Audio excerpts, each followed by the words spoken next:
This is part 2 of a series examining the WestConnex motorway proposal. In part 1, we saw that, under the impact of peak oil, Sydney's road traffic has virtually flatlined for 9 years, while demand for public transport is rising relentlessly. Under these circumstances, a $15 billion motorway project is no solution to anything at all. In part 2, we're going to look at public transport solutions to the problem that the southern arm of WestConnex purports to solve. It's 8:35 and we're travelling north on the Princes Highway in heavy peak period traffic. The peak lasts from about 7 until 9. The rest of the day the road flows pretty freely, and then in the afternoon the whole process repeats itself between 4 and 6, coming in the opposite direction. We're now at the Railway Street intersection, and there's a lot of traffic coming in. They're coming through Sydenham Station, and they're turning onto the highway in order to go about 500 metres and then turn off to the right down Canal Road. And that's the stream of traffic coming from the inner west and colliding with this one coming up from the south.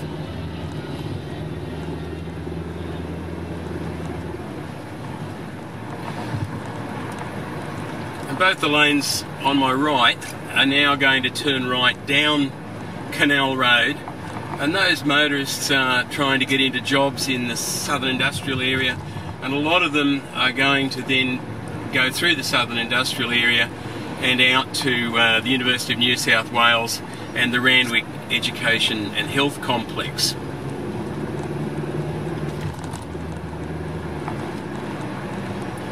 But we're about to go through the lights here, and watch what happens after we go through the lights.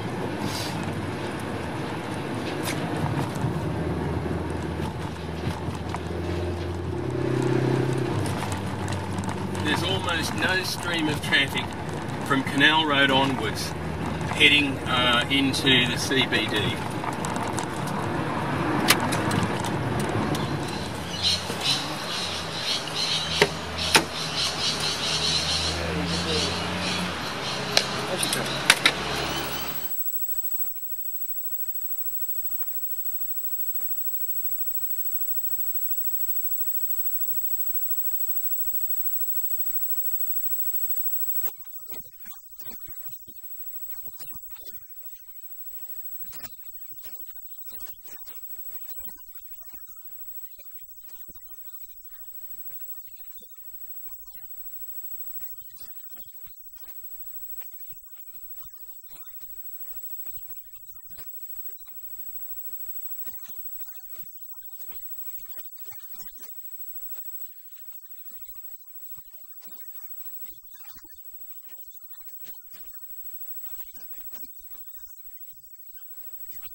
Let's look at the problem on the map.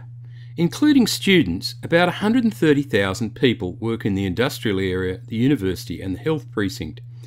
Of those coming from the south and southwest, over 90% travel by car. That's in sharp contrast to the CBD, where over 90% coming from the same area go by train. Why would you do anything else?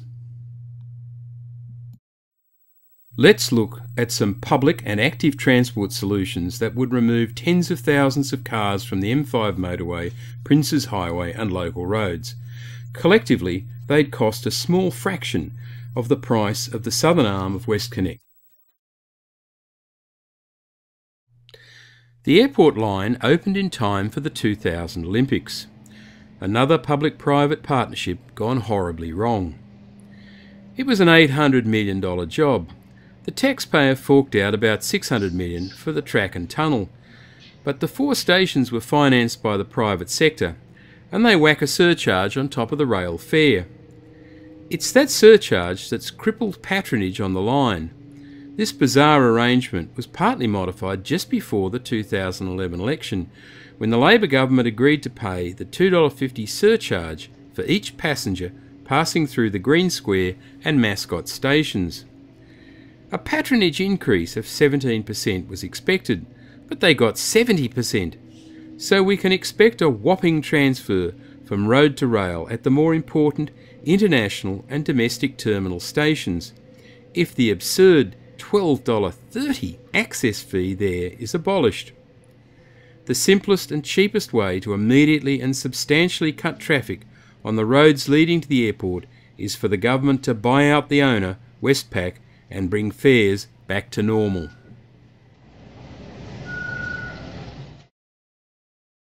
Let's provide commuters with a fast, convenient link from Sydenham Station to the University of New South Wales and the Randwick Health Precinct via the airport and the bottom end of the southern industrial area.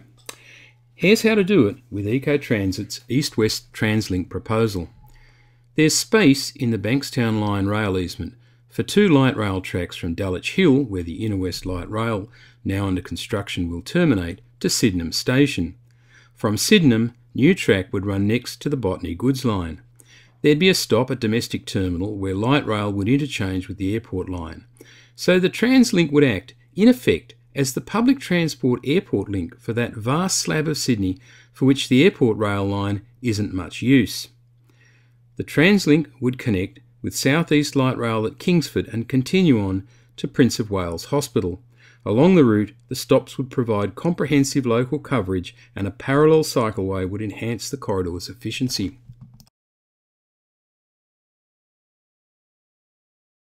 The majority of commuters who access the southern industrial area by public transport do so by rail.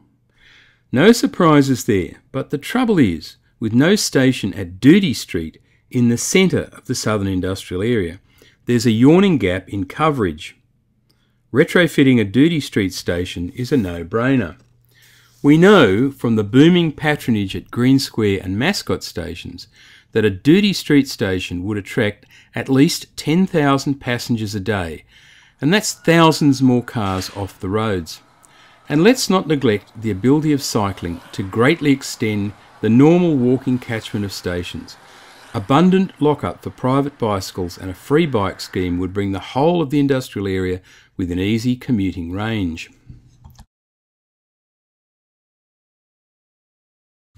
Here's a golden opportunity to cut traffic on the M5 motorway before the M5 tunnel. Kingsgrove Station is where the M5 comes closest to the East Hills line. A park and ride, kiss and ride and bus turnback located in the industrial area next to the station would provide the perfect place to transfer to rail. By train, it's 11 minutes to the international and 13 to the domestic terminal, so the Kingsgrove facility would allow the decentralisation of airport drop-off. It'd sure beat driving all the way in. And from Kingsgrove it's less than half an hour right into the CBD. The Kingsgrove facility would also be served by express buses covering a big area of the southwest that's poorly served by public transport. Now let's total those projects up.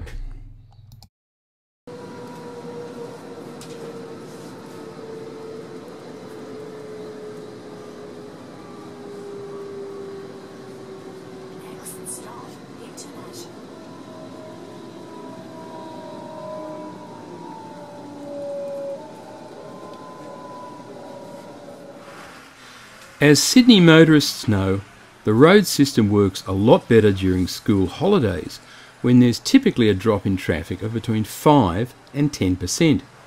Imagine how the road system would be freed up by a drop of more than 10%.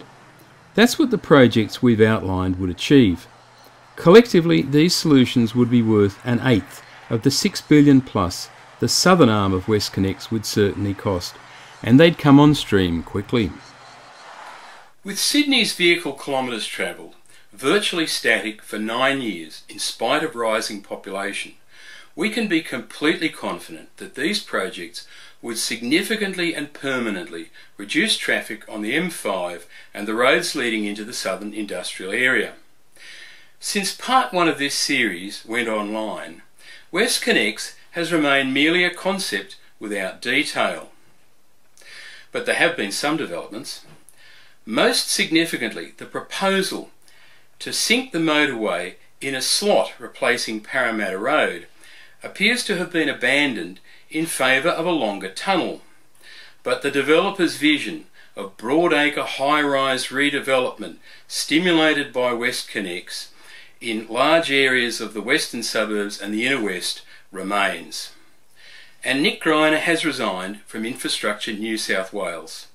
Why remains unclear. Thanks for watching. In part 3, we're going to be looking at the alternatives to the northern or M4 axis of WestConnex. Please pass the links to this series on, and remember to click on the subscribe button so you'll be automatically notified of new EcoTransit videos when you log on to YouTube.